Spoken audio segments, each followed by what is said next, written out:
All right, since my car is broken, let's take a look at my Daihatsu Mira van here. There's a struggle that we have in this car. Let's get in. So this thing doesn't have power steering, and we find it to be a struggle.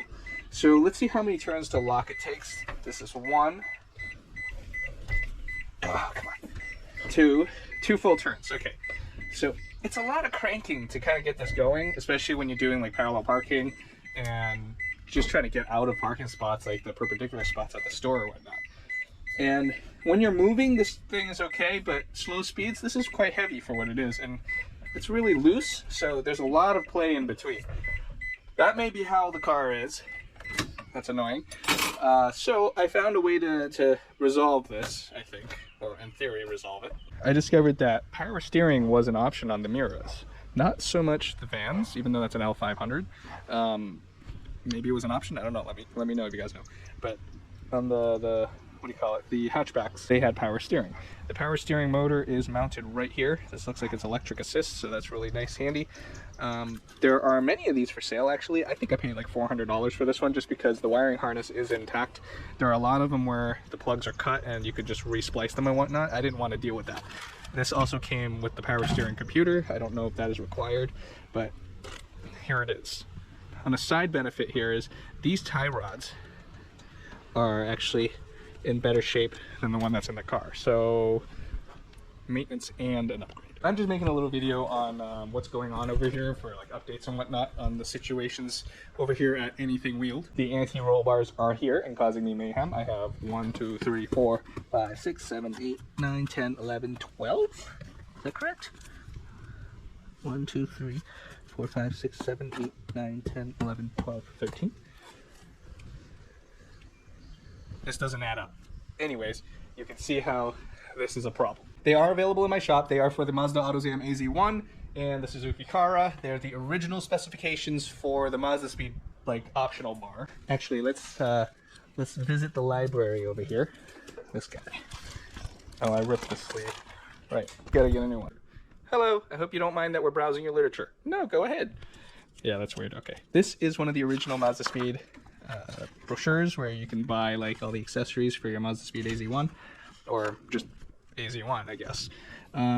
Look, they even had an intercooler. Right. Anyways, this is what we're looking at.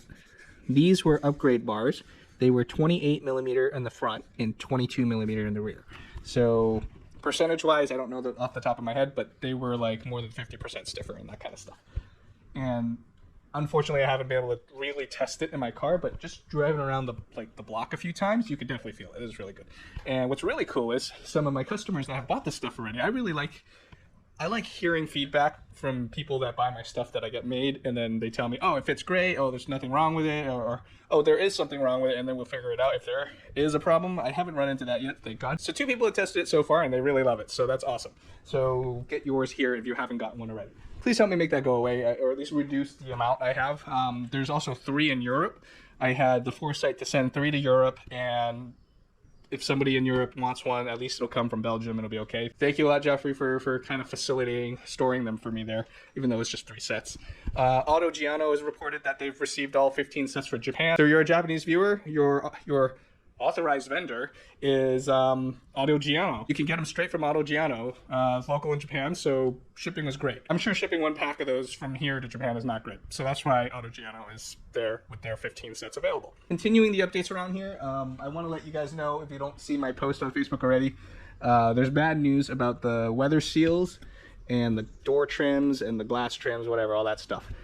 Bad news, the manufacturer that I was working with told me that they're unable to proceed because of the complexity of this thing. There's apparently like 3, 4 or something different materials here, and there's like a braided wire that goes in here to help it like reinforce the side. Apparently it's a very difficult extrusion. I don't understand, like I'm just some guy, they're telling me this stuff. Basically they showed me in the drawing, they were concerned that this part right here won't retain its shape the way we would expect it to, and they don't have confidence that it would come out okay, and they don't want to go ahead and do it. Now I'm wondering, does that mean they just don't want to work on this project and they want to punt it, or they legitimately think that this is a problem? I don't know, but I mean, I understand, that's fine. They don't want to do it. They don't want to do it. It is what it is. So I will have to find somewhere else to do this. I'm trying to keep this local, like local in the US, so I can kind of control the process, and then it will make for testing really easy. So far, I've looked at like companies in the Northeast. There are a few out in the California and stuff. I'll start reaching out a little bit further. I don't really want to go overseas with this thing yet, because the risk here that I'm concerned with is I have a new set of almost everything, and sending them overseas, the risk is me losing them. And one, they're very good examples. Two, they are very expensive, and I haven't seen new ones in my condition like the ones I bought, because those ones were like dealer new old stock. So I don't want to risk losing or damaging them just before I even have them done. I mean, if there's a guarantee that they'll be done, no problem, because I have replacements. So the search continues for another manufacturer. I'm waiting for my stuff to get back to me so I can send them off and ask other places. That's fine. Anyways, from the like recent videos where I've been troubleshooting my car here, it seems like my car is downed. I'm not going to be able to make it to the Lime Rock Park event with my Suzuki Cara. I'll have to go maybe with my tragic automatic 3-speed cappuccino if I still want to play. I mean, it's not going to be great, but it is what it is. I might take my wheels and tires. At least I'll have nice tires for the car, and I'll just slap them on the cappuccino and just call it a day for now. At least then I can go play anyways, but I don't know. We'll see. We'll see. Speaking of which, I need to contact the dude about these too. I had these custom like ordered where they made custom ones. I need to call them. It's been 3 years. I think it's been 3 years, if not a little bit more already. I did get them back briefly sometime last year, but the problem was one of them was defective and it was stuck. So my door was stuck like this or something.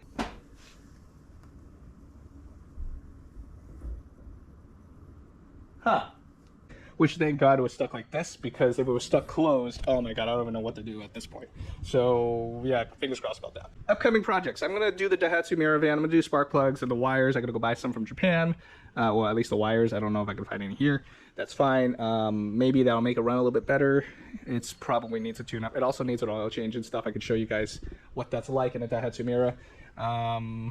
What else? What else we got? That's not my Hi-Jet. The Atlas. The Atlas I got to prep to sell, and hopefully that'll go away quick because I have some incoming stuff. The Carry, oh my God. Yeah. Patrick, you're gonna give me crap for that, so yeah, I'll get to that.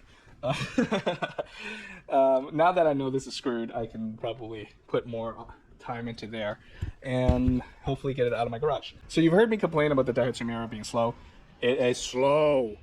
It's almost dangerous sometimes when I merge into like a main road and I cannot accelerate. So looking for a gap to get into a main road is difficult sometimes, especially when it's busy, because I know I cannot get out there and go faster than 15 miles per hour for, I don't know, like 6 full seconds. Like 1, 2, 3. I don't know, actually probably even more than that. We bought a Daihatsu Mira Aventazo, I don't know, you know, the TRXX. It's the 4-cylinder turbocharged fuel-injected motor that goes in those Miras. It's the hopped up, souped up like a Focus RS, where it has a bunch more power than the regular Miras. And so it's one of these hot hatchback Ks of the time in the 90s and stuff. So I'm excited to get that. It's being serviced and stuff in Japan, so mostly it'll be ready when I get it.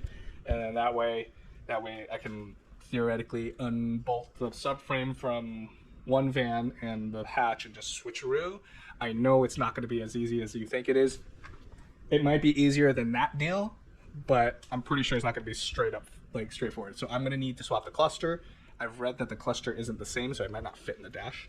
I understand the shifter column. It is an automatic. I did buy the 4-speed auto, so it's a better upgrade than the 3-speed. I'm pretty sure that part needs to swap too. I will need a new fuel pump and whatnot, because the carburetor uses like a weak pump where it does like 1 or 2 psi or whatever it does for carbureted stuff. The fuel injected stuff have more psi, so I gotta replace that in that car.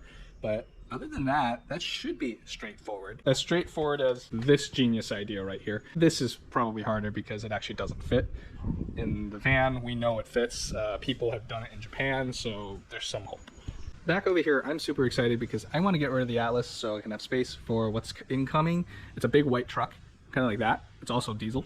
It'll be my second diesel truck. I'm super excited about it because of how damn cool it is. I'll just show you guys what it is. I bought a 1996 Toyota Dyna, and now you're going to wonder, so it's another diesel pickup truck like this Atlas, right? And I just said I don't need this Atlas. What am I going to do with this? Like, what am I screwing around with? Oh, no, this is even better. This is the Toyota Dyna I actually got. It is 8 meters long, and it carries 2 cars. It might be able to carry 3 if you, or more if you, if they're just K trucks and you stack them together or something. I don't know, but it's a car carrier. It weighs about 9,000 something pounds empty, and it has a payload of about 3.5 tons or whatever, so it's like 7,000 something pounds, and it's probably metric tons, so just under 8,000 pounds or something like that. So that's what I got. I'm super excited to get it.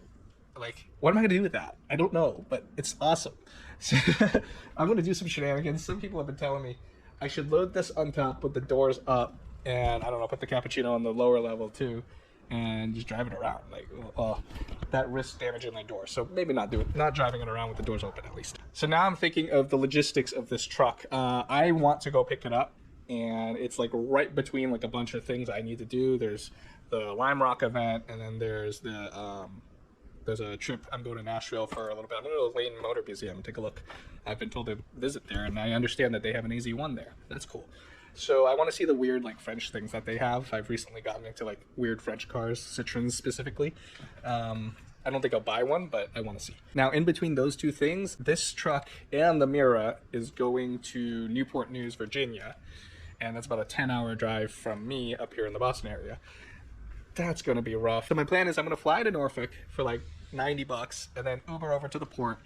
I need to go find my TWIC card, TWIC card. I have no idea what happened to it. I might have to just suck it up and pay $60 for a replacement one and hope I get it in time. I have a month to do that, so I should get cracking. The plan is to pick up the truck, pick up this mystery truck from across the world, hope everything works properly for like a 10-hour drive home, and load up a Mira on the back. I don't even know what to do. I gotta bring like a license plate. I gotta bring like, I don't know what I'm doing. I gotta bring a whole bunch of stuff for prepare. I'll bring like straps. If not, I'll just buy straps down there in a Home Depot or something, and then just drive the whole thing home for 10 hours. I have no idea what the top speed is. I have no idea if the thing is okay. It should be okay. It runs all right. I'm getting new tires for it in Japan, so I should be okay. Of course, there will be an update on that adventure.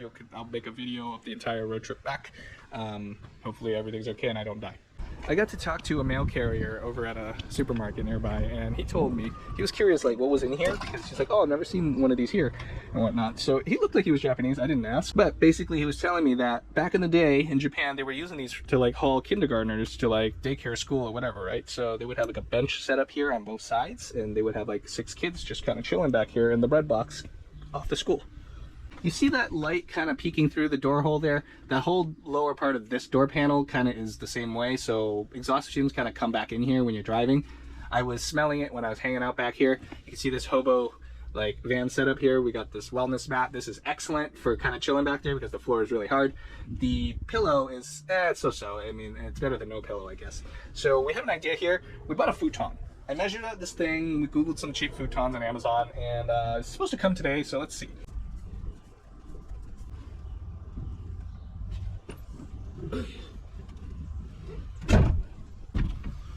All right, we have a futon to hang out on.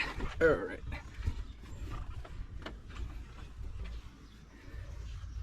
It's pretty comfy.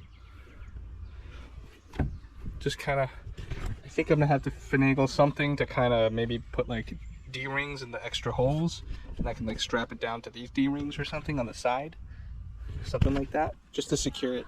Now for the real issue. It doesn't fit. I didn't know about this part, and I didn't account for this. This sticks out just enough where you can't close the doors. What's that, like 2 inches?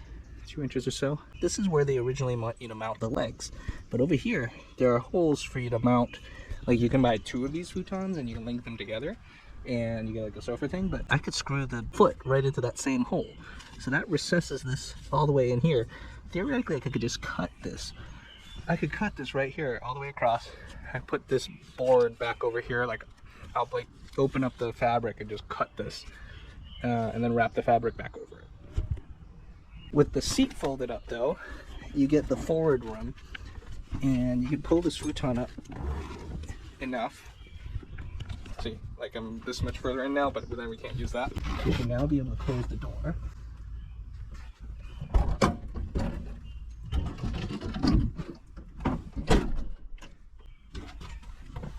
Okay. What do you think, guys?